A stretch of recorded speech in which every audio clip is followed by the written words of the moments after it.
school football on WCIA3. Football is everything. Hey, let's go. This is Kirshner Building Center's Friday Football Fever. Welcome into Friday Football Fever. I'm Courtney Lane Brewer. He's Glenn Kinley. And for the second week in a row, we've got almost 20 games of high school highlights. We're all over the place tonight, literally and figuratively. We'll get you scores from several others as well, but we start as usual with our Spotlight Game of the Week, and it is a big one. The unbeaten Spartans of St. Joseph-Ogden hosting 2-1 Unity. The Rockets open the game with a stop. Then here on 4th down in the red zone, Dane Eisenminger, he will do it himself. A massive early conversion. He's fired up about it. Crew Eckstein would finish the drive in the end zone. Unity up 7-0. Spartans respond with a field goal at 7-3. Unity offense back to the field, but not for long. Trey Hogard waiting for blockers. He's got him, and he untouchable. Is gone. The lead now 14-3 for the visiting Rockets. Spartans need some offense. This is a really big 3rd down conversion. Cody McKinney to Riker Lockhart. Good catch. Then on 4th down, McKinney rolling out. He needs a man. Find somebody, and he does. Lane McKinney, the first touchdown of the day for the home team. But Unity goes right back to the talented Trey Hogard. Look at the dime from Eisenminger. He's got him in the end zone. The Rockets lead 21-10 at halftime, and they do not let up. Unity goes on to pick up a massive bounce-back win, taking it 40-10 in St. Joe. I mean, massive, all of the adjectives. That is a great win for them. All right, big game in the Central State 8, Glenwood at Rochester. 14-7 Rockets. Glenwood's QB throws it, and it's picked off by Rochester's Brooks Gavin. He takes it all the way to the house, and the Rockets lead 21-7 off the pick 6. 4th and 17 now. Glenwood, they decide to risk it and go for it. High risk, high reward. The Titans score and cut into that lead.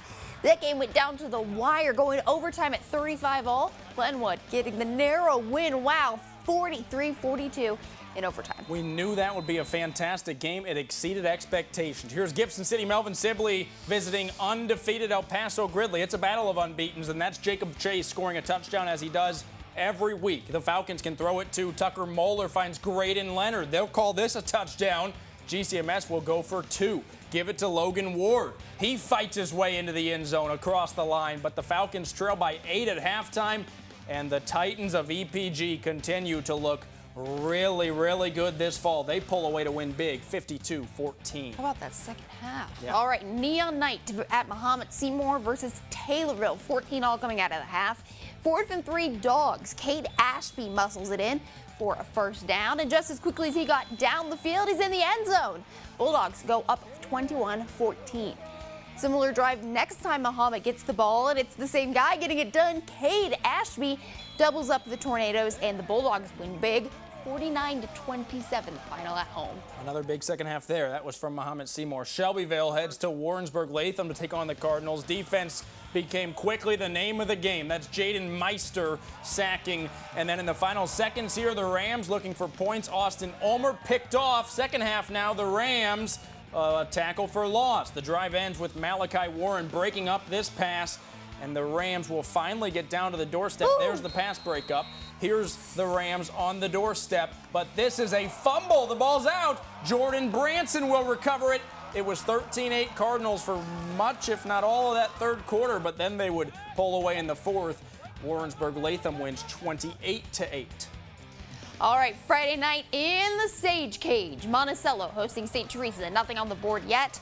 Nolan Benny-Camper about to change that. He fakes even me out behind the camera. Takes it 40 yards to the house to score, and his point-after kick is good. 7 points, all Benny-Camper. St. Teresa ball on the next drive. Deep pass is picked off. Zeke Young with the acrobatic catch. He takes it all the way down to the red zone. Any relation to Ike? We can only hope. Ball on the 11 to start the second quarter, and it's all Benny-Camper once again. Maddox Utley punches in the 2-point conversion, and it's 15-0 Sages. Monticello cruises in this one, 39-20. All right, Centennial back here in Champaign hosting Danville. It's Tommy Stewart Field. Here come the Chargers with the ball, looking to air it out, but Jalen Catchings is there, and he held on to that thing. Wow. Gives the Vikings possession, and then they're knocking on the door in plus territory. Here's quarterback Aiden Henderson. He will keep it himself, and he will take it into the red zone before being stopped on 4th down later, and now here the Chargers start chewing some clock. Ty Hunt to Eli Duma, and it's a 1st down on a nice pitch and catch. 0 second half points for either side. Centennial led 14-7 at halftime. Centennial wins 14-7.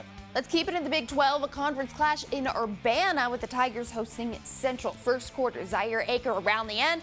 That's good for 6. 7-0 Central leads. Same quarter, this might look like it's the same clip twice, but it's not. If it ain't broke, don't fix it. Aker once again. So Urbana trying to get something going with the answer. Sorrell Darrow Jr. running hard here, but Central's Aker had himself a night. 3 touchdowns in the first half for the Maroon running back, and Central cruises in this one. 46-0, huge win. Zaire Aker is a really good football player. It was a matter of time until he had a game like that. A battle of the Blues. BHRA hosting Iroquois West, and wasting no time finding the end zone is Liam Parrish. The home team has an early lead. Then check this one out. Peyton Wallace, watch closely, a sensational interception. Woo! I'll slow it down for you. He did get 2 feet in bounds. Heck of a play there by Wallace. Blue Devils have a couple big backs. Here's Isaac Cahill getting downhill. He's gone. The Raiders get some momentum here, forcing a fumble. I believe it's Braylon Dowell jumping on it, but the Blue Devils roll, winning 41-0. We've got quite a few shutouts for it to be only week 4. All right, Watseka visiting Salt Fork. The Warriors driving, but it's taken away by Weston Church. Nice pick as the Storm tried to add to their lead before the half, but as ball comes out, Watseka takes it right back and gives Dale Herbert the recovery. Second half now, Storm defense not giving an inch. They get the ball back, and Weston Church is rumbling right into the end zone. There's a Storm front coming in. Jamison Chambliss punches it in. Salt Fork wins a 3rd straight, 47-6, final score in that one. All right, here we go. Mount Zion and Mattoon. First quarter, Keller Stocks throwing to Brody Lipa. And you can, here you go, put it on the board, 7-0. Brave strike first. Keller Stocks has been impressive this year, and here he is to Kellen Ballhorst, who runs it all the way down the sideline. It's 14-0. And how about another Keller Stocks highlight? This one back to Brody Lipa. He's looking deep. What a beautiful ball and what a beautiful shot by, I believe that was Tony. That one's going in the Friday football commercial next year. The last score we had was 35-0. Still looking for a final on that one. We'll get it online. All right, pink out night at Maroa-Forsyth as they host PORTA. It'll be Zach Smith opening up the scoring, shaking off a couple tackles, and diving for the end zone. PORTA's Isaiah Bowman. Up next, he forces the fumble and recovering it in the same play for PORTA. But Jared Taylor with a nice run down the field takes the Trojans past midfield, and he's done it for years. He's not getting done anytime soon. Ryan Shepard with the snap picks it up, turns the busted play into 6. Shepard added another rushing touchdown before the quarter even ended. And Maroa-Forsyth another shutout, 53-0. The Trojans are good again this year.